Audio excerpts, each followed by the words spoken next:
ನಮಸ್ತೆ ಬೆಂಗಳೂರು, ನಮಸ್ತೆ Karnataka. Welcome to our channel Tech Rights. ನೀವು ನೋಡ್ತಿರೋ ಹಾಗೆ ಈಗ HP ವಿಕ್ಟರ್ಸ್ ನಮ್ಮ ಹೌಸ್ ಅಲ್ಲಿ ಇದೆ. ಈಗ let's quickly unbox it.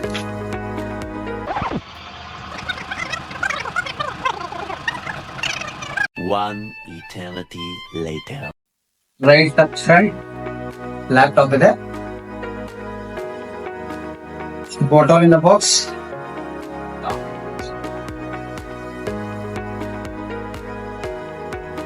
$70 our charger,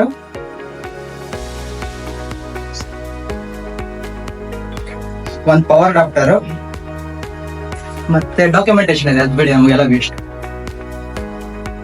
so friends, ಇದು ಗೇಮಿಂಗ್ ಲ್ಯಾಪ್ಟಾಪ್. ನಿಮ್ಗೆ ಎಲ್ಲರಿಗೂ ಗೊತ್ತಿರೋ ಹಾಗೆ HP ವಿಕ್ಟರ್ಸ್ ಇದು ಗೇಮಿಂಗ್ ಲ್ಯಾಪ್ಟಾಪ್. ಸೊ ಒಂದ್ ಸ್ವಲ್ಪ ಹೆವಿ ಆಗಿದೆ, 2.26 kilograms ಅಷ್ಟಿದೆ. So let's quickly open it. Okay, so ಈಗ ನಿಮ್ಗೆಲ್ಲ ನೋಡ್ತಿರೋ ಹಾಗೆ ಇದು HP ವಿಕ್ಟರ್ಸ್. ನಾವು ಒಂದ್ ಸ್ವಲ್ಪ ಆನ್ ಮಾಡಿ ಇನ್ನ ಕ್ವಿಕ್ ಆಗಿ ಸೆಟಪ್ ಮಾಡ್ಕೊಂಡ್ ಬರ್ತೀವಿ. ಸ್ವಲ್ಪ ಟೈಮ್ ಕೊಡಿ.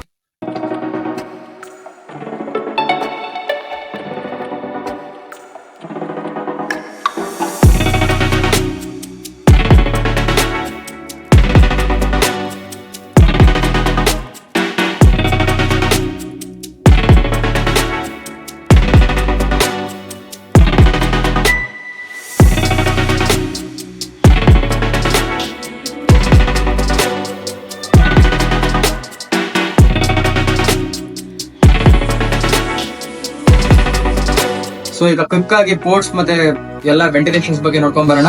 ಸೊ ಲೆಫ್ಟ್ ಹ್ಯಾಂಡ್ ಸೈಡ್ ಅಲ್ಲಿ RJ45 ಇದೆ, USB ಟೈಪ್ A ಇದೆ, ಮತ್ತೆ ಹೆಡ್ಫೋನ್ ಜಾಕ್ ಇದೆ. ರೈಟ್ ಸೈಡ್ ಅಲ್ಲಿ USB ಟೈಪ್ A ಎರಡಿದಾವೆ ಪೋರ್ಟ್ಸ್, ಮತ್ತೆ ಒಂದು USB ಟೈಪ್ C ಇದೆ, ಮತ್ತೆ HDMI 2.1. ನಿಮ್ಗಂತೂ ಗೊತ್ತೇ ಇರೋ ಹಾಗೆ ಗೇಮರ್ಸ್ ಎಲ್ಲ ಸ್ಟ್ರೀಮ್ ಮಾಡೇ ಮಾಡ್ತಾರೆ. ಸೊ ಡಿಸ್ಪ್ಲೇ ಕನೆಕ್ಟ್ ಮಾಡ್ಕೊಳ್ಳೋಕೆ HDMI 2.1 ಇದೆ. ಮತ್ತೆ ಎಕ್ಸಾಕ್ಟ್ ಆಗಿ ಬ್ಯಾಕ್ ಸೈಡ್ ಅಲ್ಲಿ ವೆಂಟಿಲೇಷನ್ ಇದೆ. ಅದ್ರ ಇನ್ಲೆಟ್ ಕೆಳಗಡೆಯಿಂದ ಇದೆ, ಔಟ್ಲೆಟ್ ಬ್ಯಾಕ್ ಸೈಡ್ ಅಂತ ಇದೆ ಹಿಂಜ್ ಹತ್ರ. ಸೊ ನಾವೀಗ ಔಟ್ ಸೈಡ್ ಕಾಂಪೋನೆಂಟ್ಸ್ ಗಳಂತೂ ಎಲ್ಲ ನೋಡ್ಕೊಂಡ್ವಿ. ಈಗ ಇನ್ಸೈಡ್ ಕಾಂಪೋನೆಂಟ್ಸ್ ಗಳ ಬಗ್ಗೆ ಒಂದ್ ಸ್ವಲ್ಪ ನೋಡ್ಕೊಳ್ಳೋಣ, ಅಂದ್ರೆ ಸ್ಪೆಸಿಫಿಕೇಶನ್ ಸ್ವಲ್ಪ ತಿಳ್ಕೊಳ್ಳೋಣ.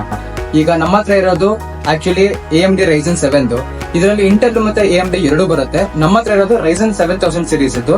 ಇದರದ್ದು ಪೂರ್ತಿ processor name Ryzen 7000 series 7840HS ಇದ್ದು, bounded with 6GB of the 3050 RTX graphics card, 140 Hz fully refresh rate. ಆಮೇಲೆ ಪರ್ಟಿಕ್ಯುಲರ್ ಗೇಮಿಂಗ್ ಲ್ಯಾಪ್ಟಾಪ್ ಅಂದ ತಕ್ಷಣ ಎಲ್ಲರಿಗೂ ಸ್ಪೀಡ್ ಒಂದ್ ಸ್ವಲ್ಪ ಬೇಕೇ ಬೇಕಲ್ಲ. ಸೊ ನಾನೀಗ ಹೇಳ್ದಾಗೆ ನಮ್ದು HP ವಿಕ್ಟರ್ಸ್ ಇದು ಫುಲ್ಲಿ ಫ್ರೆಶ್ ಕೀಬೋರ್ಡ್ ಇದೆ ಇದ್ರೊಳಗಡೆ, ವಿತ್ RGB ಲೈಟಿಂಗ್. ನಿಮ್ಗೀಗ ವಿಡಿಯೋದಲ್ಲಿ ಕಾಣಿಸ್ತಾನೆ ಇರ್ಬೋದು RGB ಲೈಟಿಂಗ್. ಮತ್ತೆ ಡಿಸ್ಪ್ಲೇ ಅಂತೂ 16.1 inches IPS full HD display ಇದೆ, 144 Hz ಫಾಸ್ಟ್ ರಿಫ್ರೆಶ್ ರೇಟ್. ನಾನು ಆಗ್ಲೇ ಹೇಳ್ದಂಗೆ ಗೇಮಿಂಗ್ ಬೇಕೇ ಬೇಕು, ಅದಕ್ಕೆ 144 Hz ಫಾಸ್ಟ್ ರಿಫ್ರೆಶ್ ರೇಟ್ ಇದೆ. ಮಲ್ಟಿಮೀಡಿಯಾ ಎಕ್ಸ್ಪೀರಿಯನ್ಸ್ ಅಂತೂ ತುಂಬಾ ಚೆನ್ನಾಗಿದೆ. ಕೆಳಗಡೆ ಬಾಟಮ್ ಅಲ್ಲಿ ರೈಟ್ ಸೈಡ್ ಮತ್ತೆ ಲೆಫ್ಟ್ ಸೈಡ್ ಗೆ ಸ್ಪೀಕರ್ಸ್ ಇದೆ, ಮತ್ತೆ ಫ್ರಂಟ್ ಫೈರಿಂಗ್ ಸ್ಪೀಕರ್ಸ್ ಇದೆ. ಸೊ ಈಗ let's play a song for multimedia.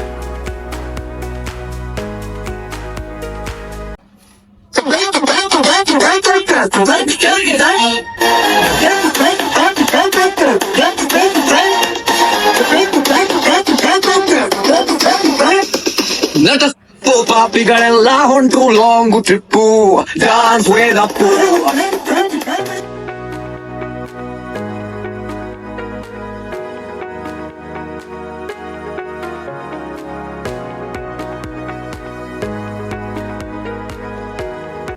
So ನೀವೀಗ ನೋಡಿದ್ರೆ ನಾವು GTA 5 ಮತ್ತೆ ವ್ಯಾಲರೆಂಟ್ ಆಡಿದ್ವಿ. ಕಂಟಿನ್ಯೂಸ್ ಆಗಿ 100 FPS ಮೇಲೆ ಅಂತೂ ಹೋಗೇ ಹೋಗುತ್ತೆ. GTA 5 ಅಂತೂ 100 FPS ತನಕ ಬಂದೇ ಬರುತ್ತೆ. ಮತ್ತೆ ಈಗ ವ್ಯಾಲರೆಂಟ್ ಅಂತೂ 100 FPS ಇಂದ 170 FPS ತನಕ ಒಂದ್ ಸ್ವಲ್ಪ ವೇರಿ ಆಗುತ್ತೆ. ಆದ್ರೂ 30 minutes ನಾವು ಕಂಟಿನ್ಯೂಸ್ ಆಗಿ ಗೇಮ್ ಪ್ಲೇ ಮಾಡಿದ ತಕ್ಷಣ ಒಂದ್ ಸ್ವಲ್ಪ ಫ್ಯಾನ್ಸ್ ಎಲ್ಲ ಸ್ಟಾರ್ಟ್ ಆಯ್ತು. Thermals but in check.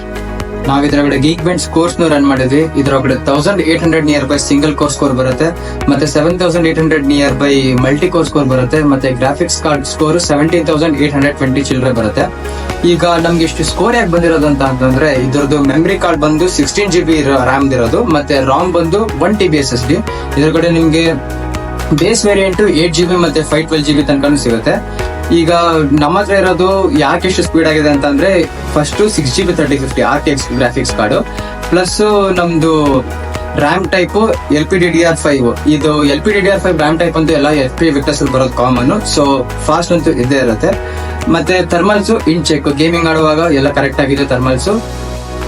ಮತ್ತೆ ಡಿಸ್ಪ್ಲೇಗೆ ಕ್ಯಾಮ್ರಾ ಅಂತೂ ಇದ್ದೇ ಇದೆ. ಸೊ ಆ ಕ್ಯಾಮ್ರಾ ಇದು 1080p ಕ್ಯಾಮ್ರಾ ಬಂದು ವಿತ್ ನಾಯ್ಸ್ ಕ್ಯಾನ್ಸಲಿಂಗ್ ಮೈಕ್ರೋಫೋನ್ಸ್ ಇದೆ. ಸೊ ಜೂಮ್ ಮೀಟಿಂಗ್, ನಿಮ್ಮ ಆನ್ಲೈನ್ ಮೀಟಿಂಗ್ಸ್ ಗಳೆಲ್ಲ ಈಸಿ ಆಗಿ ಹೋಗ್ಬೇಕು. ಸೊ ಇದ್ರೊಳಗಡೆ HP ಗೇಮಿಂಗ್ ಹಬ್ ಇದೆ. ಈ ಗೇಮಿಂಗ್ ಹಬ್ ಅಂದ್ರೆ ನಿಮ್ ಪ್ರಕಾರ ನಿಮ್ಗೆ ಹೆಂಗ್ ಬೇಕಾದಂಗೆ CPU ಮತ್ತೆ GPU ಸ್ಕೋರ್ ನ ಸೆಟ್ ಮಾಡ್ಕೊಂಡು ಕಸ್ಟಮೈಸ್ ಮಾಡ್ಕೊಂಡು ಗೇಮ್ ಮಾಡಬಹುದು. ಮತ್ತೆ ಪವರ್ ಬ್ಯಾಟರಿ ಬ್ಯಾಕಪ್ ಬಂದು ಅರೌಂಡ್ 5 ಅವರ್ಸ್ ಅಂತ ಕೊಡುತ್ತೆ. ಆದ್ರೆ ಗೇಮಿಂಗ್ ಮಾಡ್ಬೇಕಾದ್ರೆ 2.5 ಅವರ್ to 3 ಅವರ್. ನಿಮ್ಗೆ ಎಲ್ಲರಿಗೂ ಗೊತ್ತಿರುವಾಗ ಒಂದ್ ಸ್ವಲ್ಪ ಗೇಮಿಂಗ್ ಆಡುವಾಗ ಬ್ಯಾಟರಿ ಒಂದ್ ಸ್ವಲ್ಪ ಡ್ರೈನ್ ಆಗಿರುತ್ತೆ. ಬಟ್ ನೀವು ಪವರ್ ಕೊಟ್ಟು ಗೇಮ್ ಮಾಡಿದ್ರೆ ಪರ್ಫಾರ್ಮೆನ್ಸ್ ಇನ್ನೂ ಚೆನ್ನಾಗಿ ಕೊಡುತ್ತೆ. FPS ರೇಟ್ ಆಟೋಮೆಟಿಕ್ಲಿ ಹೈ ಆಗುತ್ತೆ. So this is all about HP Victus. ನಾವ್ ಇದನ್ನ 82,000 ಗೆ ಬೈ ಮಾಡಿದ್ವಿ.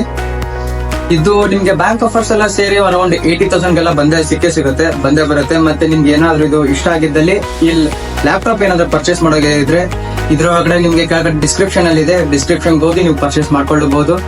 ಸೊ ಈಗ ನಾವು ಇದಕ್ಕೆ 80,000 ಸ್ಪೆಂಡ್ ಮಾಡಿದೀವಲ್ಲ, ಈಗ ನನ್ನ ಪ್ರಕಾರ ನಂದು ಪರ್ಸನಲ್ ಒಪಿನಿಯನ್ ಹೇಳೋದಾಗಿದ್ರೆ ಹೌದು ಇದು ವರ್ತ್ ಇದೆ. 80,000 ಲ್ಯಾಪ್ಟಾಪ್ ನನ್ನ ಪ್ರಕಾರ ತಗೊಳ್ಳೇಬಹುದು. ಸೊ ನಿಮ್ಗೆ ಈ ವಿಡಿಯೋ ಇನ್ಫಾರ್ಮೇಟಿವ್ ಆಗಿದ್ದಲ್ಲಿ, ಇಷ್ಟ ಆಗಿದ್ದಲ್ಲಿ ಪ್ಲೀಸ್ ಲೈಕ್ ಮಾಡಿ, ಶೇರ್ ಮಾಡಿ ಮತ್ತೆ ಸಬ್ಸ್ಕ್ರೈಬ್ ಮಾಡಿ.